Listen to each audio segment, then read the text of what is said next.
Olá, amados do Senhor Deus.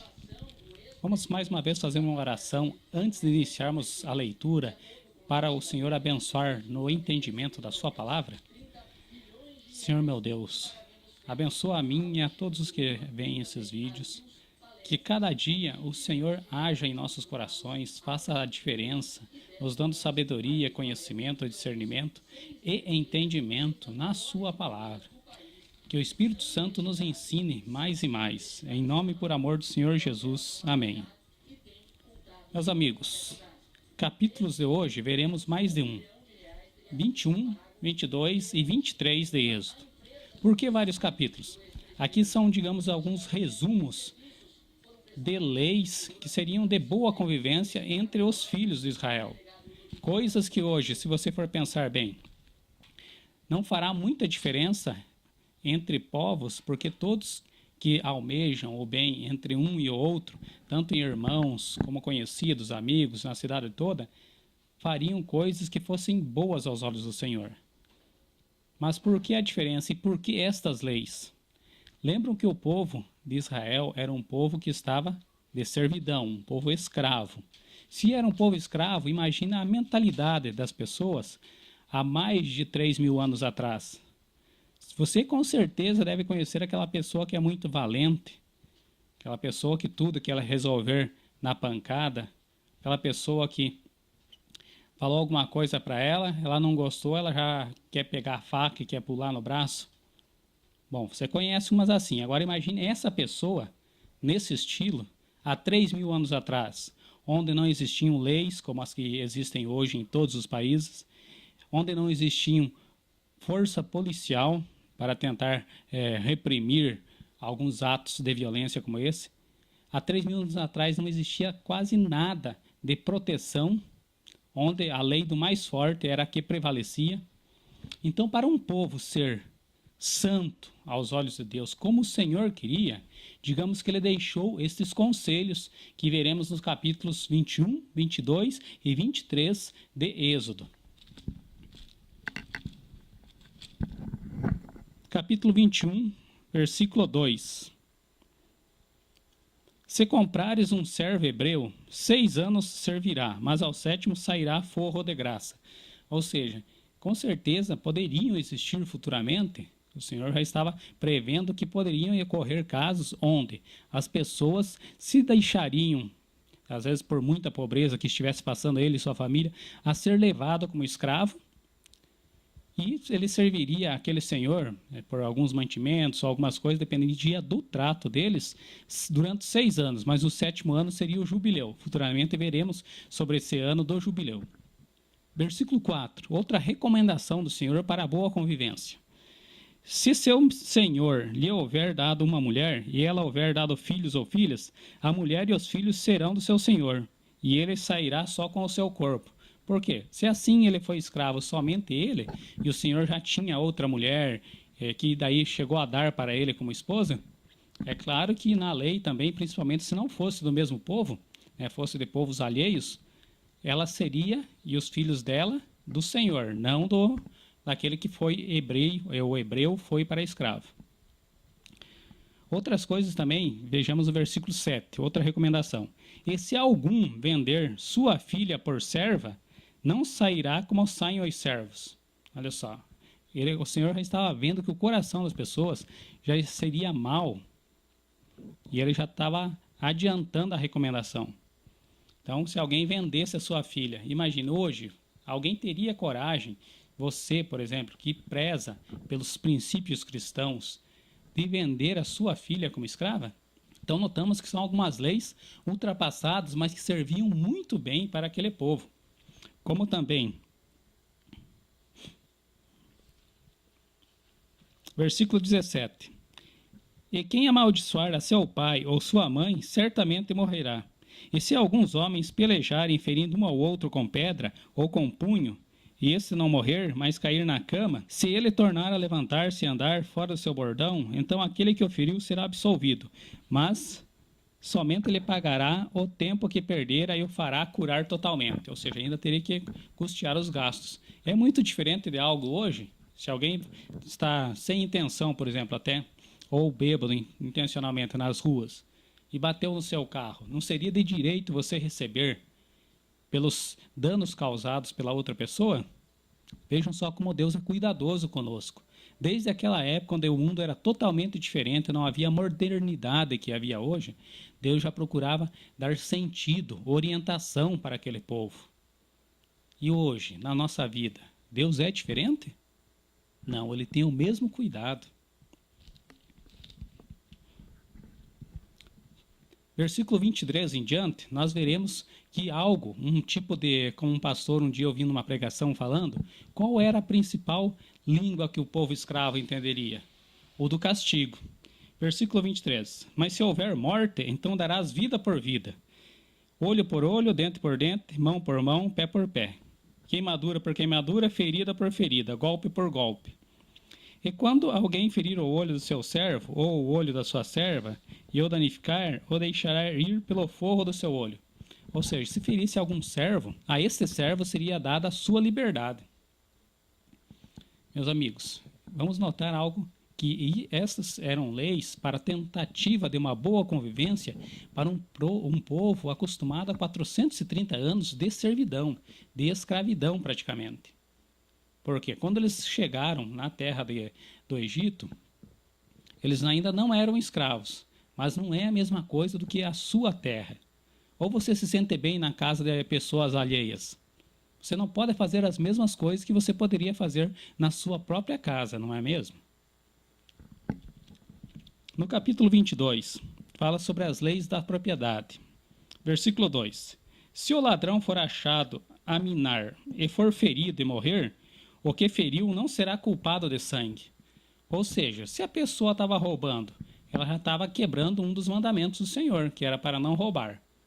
Ah, mas o outro pegou e feriu ele, matou, quebrou um dos mandamentos. Mas, como era a lei, em muitos países árabes existe lei para isso, porque uma das piores coisas para eles é o roubo, e tudo se encaixa, por exemplo, no roubo. No nosso modo de pensar ficaria difícil de entender, mas para eles faz toda a lógica. Porque se alguém mente, ele está roubando, às vezes, a maneira normal de uma pessoa viver. Passou uma mentira que pode prejudicar a outra pessoa, está roubando, digamos, o futuro daquela pessoa.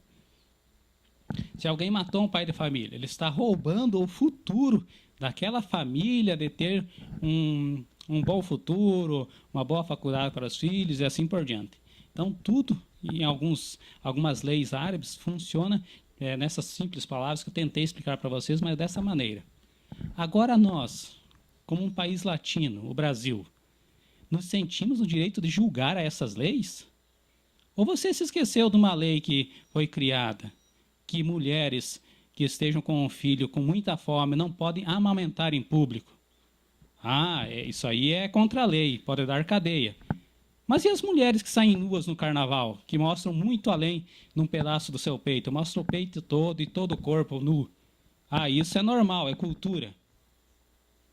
Então não vamos julgar aos outros por ser o pecado deles diferente dos nossos. Não é mesmo? Voltando ao mais importante, que é a palavra do Senhor. Versículo 16 do capítulo 22 em diante. Se alguém enganar alguma virgem que não for desposada e se deitar com ela, certamente a adotará por mulher. Ou seja, aqueles homens espertinhos, como existem muitos hoje, que se aproveitam das mulheres inocentes ou um pouco menos favorecidas de conhecimento, seria obrigada a casar. Ou, versículo 17, se seu pai inteiramente recusar dar-lhe, dará dinheiro conforme o dote das virgens. O cara deveria pagar conforme eram os dotes das virgens. A feiticeira não deixarás viver. Todo aquele que se deitar com o animal certamente morrerá. Notaram as leis para a imoralidade do povo, para tentar cessar, para fazer com que o povo fosse o mais santo possível aos olhos do Senhor. No capítulo 23, temos sobre o testemunho falso e a injustiça. Versículo 5, um exemplo disso. Se vires o jumento daquele que te aborrece deitado debaixo da sua carga, deixarás, pois, de ajudá-lo? Certamente o ajudarás juntamente com ele. Ou seja, veja só, Deus dando exemplos de como as pessoas poderiam, mesmo ainda com uma pessoa que não fosse boa com você, te aborrece, você ainda ser bom com ela. Porque assim como fala o apóstolo Paulo, o mandamento é justo e bom. Por quê? Era uma maneira para tentar fazer com que as pessoas tivessem uma melhor convivência entre elas. O ano do descanso e o sábado. A partir do versículo 10. Também 6 anos semear a tua terra e recolherás os seus frutos. Mas ao 7º ano, a soltarás e deixarás descansar, para que possam comer os pobres do teu povo e do sobejo como os animais do campo. Assim farás a tua vinha e com o teu olival.